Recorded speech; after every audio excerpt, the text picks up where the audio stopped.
أعوذ بالله من الشيطان الرجيم.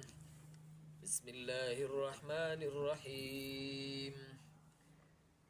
دا أعوذ بالله أو بسم الله دا ویلو بعد یو بل داسې سبق موږ تاسو زده کول غواړو چې په هغه سبق باندې موږ تاسو نور شیان هم د ځان لپاره زده کړو.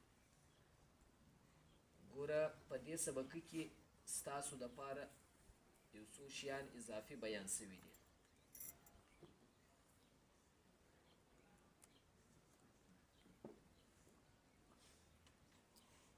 لفظ راته لیکل سوی دی مفردات، ما تاسو وویل ته وویله مرکبات، دا هم بیان سو.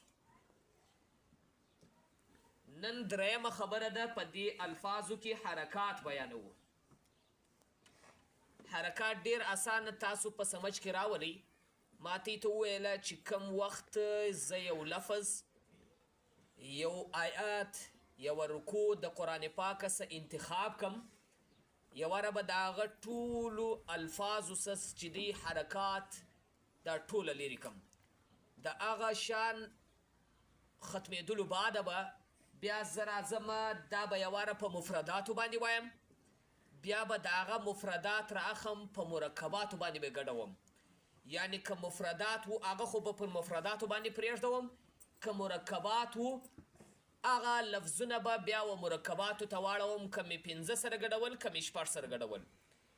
دریمه خبره به زه په دې کې بیا داسې وکړم چې حرکات به یعنی زبر، زیر او پیش دغه به بیان کم.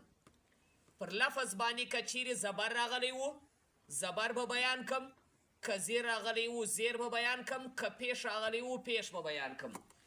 لفظ مازې دی آسانه، زه ستاسو دپاره ډیر آسانه لفظ انتخابوم. لفظ می داسې بیان کړي ذالک الکتاب لا ریب، بس خالی دونه قدر لفظ ما تاسو ته بیان کړي. یواره خو می ګوره مفردات وویل، بیا می مرکبات وویل، اوس خالی حرکات بیانوم. حرکات زبر، زیر، پیش بیانوم. پر لام باندې حرکت چې دی هغه د چی شه دی؟ د زیر دی. موږ و دا حرکت ته زیر ویلو. د دې اواز به آخر زده کوم، لی. زه آخري اواز داسې وایم لام زبر ل، لام زیر لی، لام پیش لو، للیلو. آخري اواز چې ما لی ووی، د دغه ځای اواز هم دغه رقم دی، لی به وایم. ذالی دغه باندې بیا پر دغه باندې پیش دی، دغه حرکت ته پیش وایي. زه به څنګه وایم؟ د دې آخري اواز دی بو. با زبر به، با زیر بی، با پیش بو، به بی بو. د دغه اواز ادایګي په آخري اواز باندې داسې کیږي بو. نو زه به اوس پر دغه د قرآن پاک پر اواز باندې، د قرآن پاک پر لفظ باندې به زه د دې اواز هم دا رقم وایم، بو به وایم.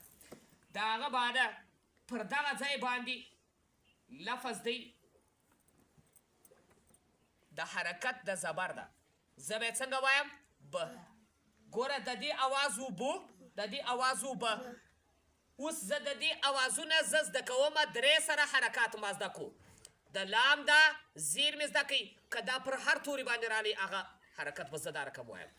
د پیش اواز مې زده کوي چې آخري اواز به زه زده کوم. د زبر اواز مې زده کوي. نو د زبر، زیر، پیش د اواز د زده کېدلو بعده به ما ته دا درک را معلومیږي چې هلته څنګه اواز و. هغه اواز به دلته د قرآن پاک پر لفظ باندې ولګوم، بس هغه اواز به هغه رقم ادا کړم. دا د قرآن پاک آیات ما مکمله کړي. سرم په خلاصو. نو ستاسو د سبقه نن د دغه حرکاتو دا خلاصه سوه.